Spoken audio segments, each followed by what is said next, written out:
Halo, Kawan-kawan awak, Pak, jangan lupa subscribe kan channel ini, kasih tahu sama keluarga kalian, tetangga kalian, pokoknya sama semua orang orang. lah Kalau kalian nampak, HP-nya. ambil, Bis itu langsung, subscribe dan subscribe. Assalamualaikum warahmatullahi wabarakatuh. Nama saya Kero Akmal. Di sini saya ingin membuat video dengan judul Aspek Hukum dalam Penanganan Wabah COVID-19. Nah, video ini dibuat untuk memenuhi tugas individu KKN DR Winsu tahun 2020. Penyebaran COVID-19 telah menjadi salah satu kekhawatiran masyarakat meskipun pada saat awal keberadaan virus ini, berbagai upaya yang bentuk himbauan dari pemerintah belum benar-benar dipatuhi oleh masyarakat. Bahkan, sebagian besar masyarakat menganggap bahwa virus tersebut tidak akan menyebar luas sebagaimana di negara tempat awal penyebarannya.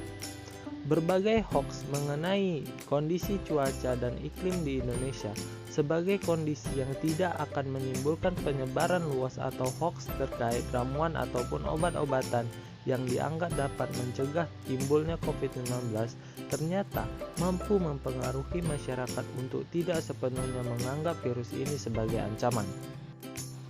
Seiring waktu, keberadaan virus ini mulai meresahkan terutama ketika pemerintah menetapkan mengenai protokol pemakaman bagi penderita COVID-19 yang oleh masyarakat dianggap sangat menakutkan karena tidak dapat diperlakukan sebagaimana mestinya oleh keluarga.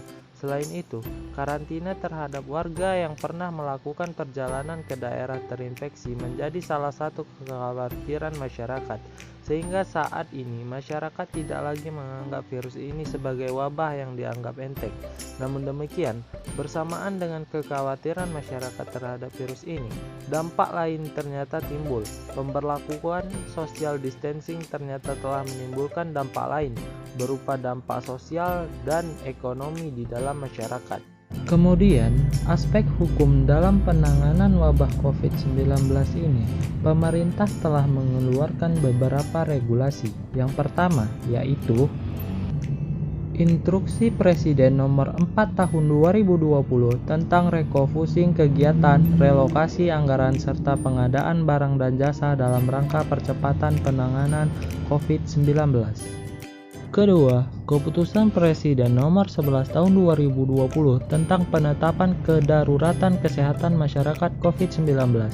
Ketiga, Keputusan Presiden Nomor 12 Tahun 2020 tentang penetapan bencana non-alam penyebaran coronavirus.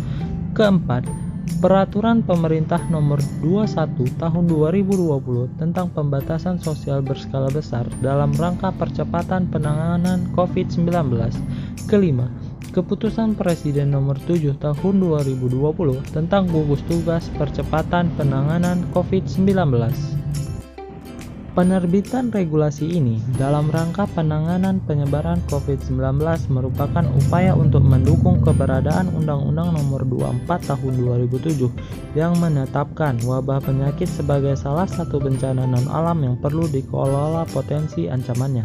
Atas regulasi-regulasi tersebut, maka upaya-upaya yang saat ini dilakukan adalah A. Kebijakan social distancing.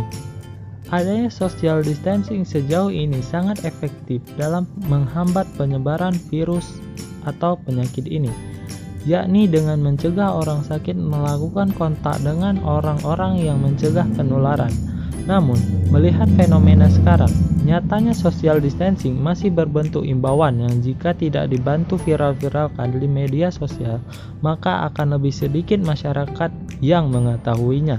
Maka dari itu, sebaiknya kebijakan social distancing harus dimuat dalam peraturan pemerintah pengganti undang-undang tentang upaya penanganan wabah COVID-19. Istilah social distancing kemudian mengalami perubahan menjadi physical distancing sesuai dengan istilah yang digunakan WHO karena penggunaan istilah social distancing seolah-olah melakukan penghentian interaksi sosial dalam masyarakat sementara yang sebenarnya diinginkan hanya menjaga jarak fisik. Dari hal inilah kemudian berbagai aktivitas yang pada awalnya dilakukan dengan jarak fisik yang dekat, kemudian diubah menjadi aktivitas yang menciptakan jarak secara fisik antara lain. Yang pertama, pembelajaran online.